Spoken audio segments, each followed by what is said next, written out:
এই তো এসএমএস চলে এসেছে, তার মানে ছেলেটা টাকা তুলে ফেলেছে। যাক, ধন্যবাদ ছেলেটাকে। এই অনেকক্ষণ ধরে আমি তোমার নাটক দেখছি, এবার চুপচাপ তুমি তোমার অ্যাকাউন্টটা আমাকে চেক করাও। কি হলো, করাও। এই দেখো, আমার অ্যাকাউন্টে শুধু 3 টাকা আছে।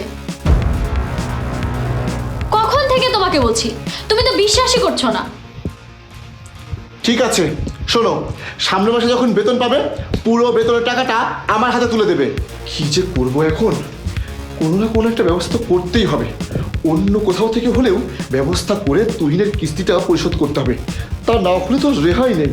এই তুমি যদি ভুল করে ল্যাপটপটা না ভাঙতে, তাহলে এবারই তুহিনের সব কিস্তিটা পরিশোধ হয়ে যেত। এই তোমার জন্যই শুধু শুধু লোকের কাছে এখন আমাকে হাত পাততে যেতে হচ্ছে, যত সব। এ নিন ম্যাডাম, আপনার 20,000 টাকা। Thank you so much.